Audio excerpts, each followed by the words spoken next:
खबरों के साथ आइए आगे बढ़ते दिखाते हैं आपको एक मिनट में खबर जम्मू से ही है। जम्मू से सटे लॉन्चिंग पैड पर आतंकियों का सबसे बड़ा जमावड़ा लगा और वो घुसपैठ की पूरी तैयारी में है। तो वहीं 15 अगस्त तक आम लोगों के लिए लाल किला बंद किया गया है। एक मिनट में पूरी खबर। जम्मू कश्मीर में घुसपैठ के इरादे से करीब 150 आतंकी लॉन्चिंग पैड पर जमा हो चुके हैं। खुफिया एजेंसियों की रिपोर्ट में ये खुलासा हुआ है। रिपोर्ट के मुताबिक जम्मू में दाखिल होने के लिए ये आतंकी अलग अलग ग्रुप में हथियारों के साथ देखे गए। सुरक्षा एजेंसियों से जुड़े एक अन्य अधिकारी के मुताबिक पाकिस्तान की खुफिया एजेंसी ISI लगातार जम्मू में आतंकियों की घुसपैठ कराकर सुरक्षा एजेंसियों पर बड़े हमले कराने की साजिशों में लगी है और यही वजह है कि जम्मू से सटे लॉन्चिंग पैड पर आतंकियों का सबसे बड़ा जमावड़ा है। दूसरी ओर सुरक्षा एजेंसियों ने राजधानी दिल्ली में बड़े आतंकी हमले का अलर्ट जारी किया है। आतंकी 15 अगस्त के पहले और संसद के मानसून सत्र के बीच बड़े हमले की फिराक में हैं। यूपी से गिरफ्तार आतंकियों से भी इसके इनपुट मिले थे। अलर्ट के मुताबिक आतंकवादी ड्रोन से बड़े हमले को अंजाम दे सकते हैं। 5 अगस्त को आतंकी हमले का ज्यादा अंदेशा है। जम्मू और कश्मीर से 370 हटने के 2 साल पूरे होंगे।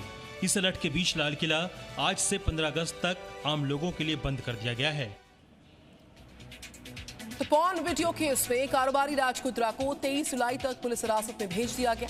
तो वही पुलिस ने कहा कि नई अभिनेत्रियों पर दबाव डालकर पॉर्न वीडियो बनवाई जाती थी। ये पूरी खबर एक मिनट एक खबर इस रिपोर्ट में। पोर्नोग्राफी फिल्मों को OTT प्लेटफॉर्म पर डालने के आरोप में गिरफ्तार कारोबारी राज कुंद्रा को 23 जुलाई तक पुलिस हिरासत में भेज दिया गया है।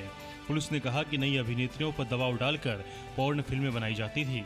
राज कुंद्रा ने खुद पर लगे आरोपों पर सफाई दी है।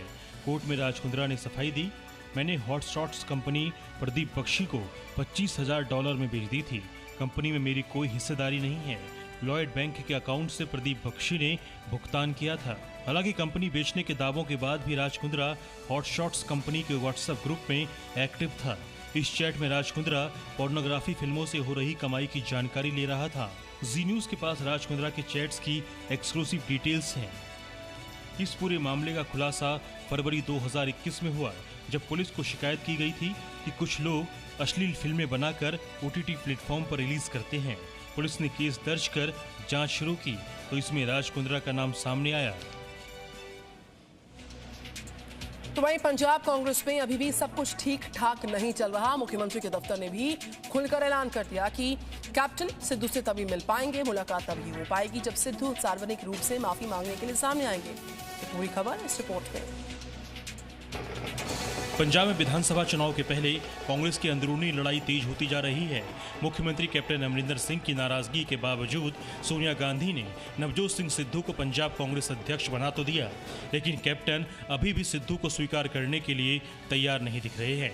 यही कारण है कि नवजोत सिंह सिद्धू से अभी तक मुख्यमंत्री अमरिंदर सिंह न मिले न बधाई दी। इतना ही नहीं, मुख्यमंत्री के दफ्तर ने भी खुलकर ऐलान कर दिया है कि कैप्टन सिद्धू से तभी मिलेंगे जब सिद्धू सार्वजनिक रूप से माफी मांगेंगे। कैप्टन अमरिंदर सिंह के मीडिया सलाहकार प्रवीण ठुकराल ने इसे लेकर ट्वीट किया है, नवजोत सिंह सिद्धू और अमरिंदर सिंह की मीटिंग की बात बिल्कुल गलत है। ऐसी किसी मुलाकात के लिए समय नहीं मांगा गया है।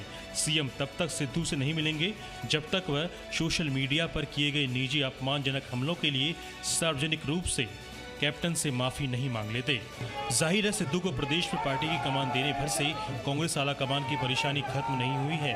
6 महीने बाद चुनाव होने हैं और अगर दोनों नेताओं में लड़ाई खत्म नहीं हुई तो पार्टी का क्या हश्र होगा, ये बताने की जरूरत नहीं है। तो वहीं पेगासस जासूसी केस में विपक्ष ने संसद की कार्रवाई दूसरे दिन भी नहीं चलने दी और इसके बाद दोनों सदनों की कार्रवाई कल तक के लिए स्थगित कर दी गई। पेगासस जासूसी मामले पर संसद में कल दूसरे दिन भी हंगामा हुआ। लोकसभा और राज्यसभा दोनों की कार्यवाही कल गुरुवार तक स्थगित करनी पड़ी। विपक्ष ने दोनों सदनों में प्रधानमंत्री मोदी से खुद बयान देने और मामले की जांच JPC को देने की मांग उठाई। लोकतंत्र की बदले ये जासूसी तंत्र को अभी हिंदुस्तान में पनपना चाहते। विपक्ष ने आरोप लगाया कि सरकार जवाबदेही से भाग रही है। लगता ही देश में कोई सुरक्षित नहीं। JPC की मांग तो उठती है, ऐसे नहीं, हम भी उठा रहे हैं। सरकार ने दोहराया कि फोन टैपिंग का उससे संबंध नहीं है। फिर भी विपक्ष चर्चा चाहता है तो हंगामा नहीं, नियमों का पालन करें। If they want to raise through a proper procedure, through a proper rule, let them raise. सोमवार को आईटी मंत्री अश्विनी वैष्णव ने लोकसभा में विस्तृत जवाब दिया था कि जासूसी की पुष्टि नहीं हुई है और सरकार का भी इससे कोई संबंध नहीं है। तो वहीं इस बीच पेगासस जासूसी केस को लेकर सियासत काफी ज्यादा जोर पकड़ रही है, काफी तेज हो चुकी है। कांग्रेस के साथ साथ मायावती और अखिलेश यादव ने भी सरकार का घेराव किया है। 1 मिनट में पूरी खबर। पेगासस जासूसी मामले को लेकर कांग्रेस और बीजेपी आज से जनता के बीच जाएंगी।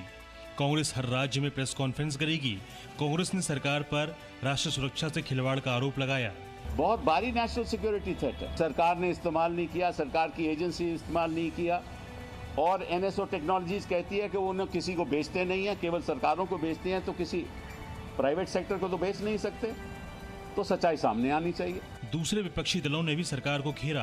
बीएसपी अध्यक्ष मायावती ने कहा, केंद्र सरकार के तर्क और खंडन गले नहीं उतर रहे हैं। देश की भलाई इसी में है कि स्वतंत्र निष्पक्ष जांच हो। वहीं समाजवादी पार्टी अध्यक्ष अखिलेश यादव ने कहा, फोन की जासूसी निजता के अधिकार का उल्लंघन है।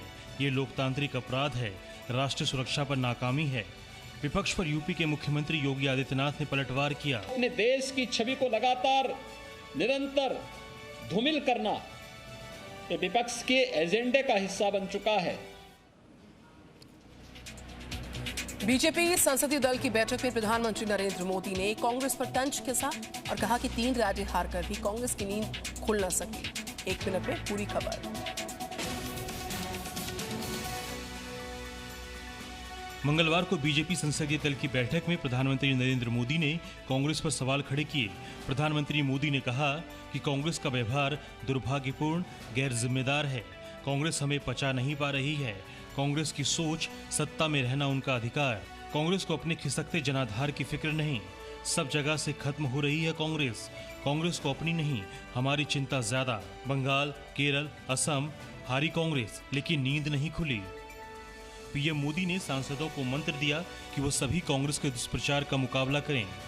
लोकसभा और राज्यसभा में भी चर्चा होने नहीं दे रहे हैं कांग्रेस पार्टी विपक्ष, इसीलिए लोगों के सामने हम फैक्ट्स लेके जाने का कोशिश करना ये कॉल माननीय प्रधानमंत्री जी ने दिया। पीएम मोदी ने सभी सांसदों से कहा कि वो सरकार के काम को जनता के बीच पहुंचाएं। सत्य को जनता तक पहुंचाना प्राथमिकता होनी चाहिए। स्वास्थ्य राज्य मंत्री भारती प्रवीण पवार ने कहा कि राज्यों ने कोरोना से मौत के आंकड़े लगातार केंद्र को उपलब्ध करवाए, लेकिन कहीं भी ऑक्सीजन की कमी से मौत का जिक्र नहीं किया गया। देखिए 1 मिनट में पूरी खबर। संसद में मंगलवार को स्वास्थ्य सचिव ने कोरोना पर प्रधानमंत्री को प्रेजेंटेशन दिया। सरकार के इस कार्यक्रम में सभी दलों को न्योता भेजा गया था, लेकिन कांग्रेस, अकाली दल और आम आदमी पार्टी के प्रतिनिधि कार्यक्रम में नहीं पहुंचे। वहीं राज्यसभा में कोरोना पर किए गए एक सवाल के जवाब में स्वास्थ्य राज्य मंत्री भारती प्रवीण पवार ने जानकारी दी कि राज्यों ने कोरोना से मौत के आंकड़े लगातार केंद्र को उपलब्ध कराए, लेकिन कहीं भी ऑक्सीजन की कमी से मौत का जिक्र नहीं किया। वहीं स्वास्थ्य मंत्री मनसुख मंडाविया ने विपक्ष पर राजनीति करने का आरोप लगाया। हमारे सरकार के सभी साथियों ने कहा है, सार्वजनिक तौर पर भी कहा है कि एक क्राइसिस पॉलिटिक्स का रीजन नहीं बननी चाहिए। एक क्राइसिस में पॉलिटिक्स नहीं होना चाहिए। शायद सामने से हो जाए तो भी सरकार की ओर से नहीं होना चाहिए। वायनाड से कांग्रेस सांसद राहुल गांधी ने ऑक्सीजन की कमी से एक भी मौत न होने से सरकार के दावे पर तंज किया। सिर्फ ऑक्सीजन की ही कमी नहीं थी, संवेदनशीलता व सत्य की भारी कमी तब भी थी, आज भी है। देश भर में आज बकरीद मनाई जा रही है, तो वहीं बकरीद पर कोरोना नियमों में ढील कर सुप्रीम कोर्ट ने केरल सरकार को फटकारा है। 1 मिनट में पूरी खबर। बकरीद पर कोरोना नियमों में ढील देने के लिए सुप्रीम कोर्ट ने केरल सरकार को फटकार लगाई। कोर्ट ने नाराजगी जताते हुए कहा कि ये अफसोस की बात है कि राज्य सरकार व्यापारी संगठनों के दबाव में आ गई। उन इलाकों में भी दुकान खोलने की अनुमति दी जहां संक्रमण दर 15% से अधिक है। ऐसा करके लोगों के जीवन को खतरे में डाला गया, जबकि कोई भी धार्मिक या दूसरा समुदाय जीवन जीने के बहुमूल्य अधिकार में दखल नहीं दे सकता। I would like to take this opportunity to thank the Supreme Court for intervening in this issue and also coming to the rescue of the people of Kerala. सर्वोच्च अदालत ने इसके बाद केरल सरकार को चेतावनी दी। ढील की वजह से अगर बकरीद के कारण कोरोना संक्रमण फैलता है तो कोई भी व्यक्ति इसे अदालत के संज्ञान में ला सकता है। इसके बाद कोर्ट मामले पर उचित कार्रवाई करेगी। सुप्रीम कोर्ट ने कहा कि वो केरल सरकार की अधिसूचना को रद्द नहीं कर सकती, लेकिन कांवड़ यात्रा मामले में यूपी के लिए दिए गए आदेश का पालन केरल सरकार को भी करना होगा। कानपुर की सड़क जो है, मामूली झगड़े के बाद कार सवारों ने एक यहां पर व्यक्ति को कार की बोनट पर बिठा दिया, कार को स्पीड में चला दिया। हुआ क्या दरअसल वहां पर, देखिए इस रिपोर्ट के जरिए। बीच सड़क एक कार दौड़ रही है और उसके बोनट पर एक शख्स बैठा है।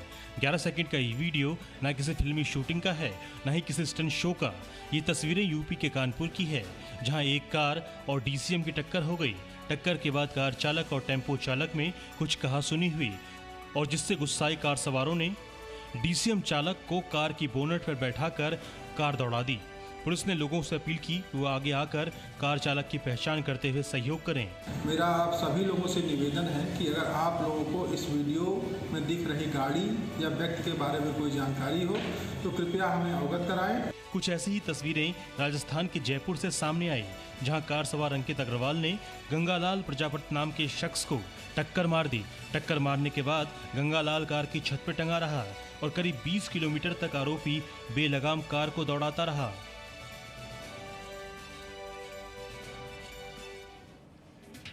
खबर उज्जैन से है, जहां पर उज्जैन में पक्षियों के लिए 51 फुट ऊंचा रैन बसेरा जो है वो तैयार किया गया है। माना जा रहा है कि पक्षियों का यह देश का पहला सबसे बड़ा रैन बसेरा रहने वाला है। बाबा महाकाल की नगरी उज्जैन में श्रद्धालुओं के साथ साथ पशु पक्षियों का भी खास तौर पर प्राथमिकता के साथ ध्यान रखा जाता है और इसी कड़ी में नया नाम जुड़ गया है, पक्षियों के लिए 51 फीट ऊंचा रैन बसेरा। दरअसल उज्जैन नगरी सिप्रा नदी के किनारे बसी है और यहाँ कई सारे घाट हैं, जहाँ मौसम के अनुरूप कई तरह के प्रवासी पक्षियों का आवागमन बना रहता है।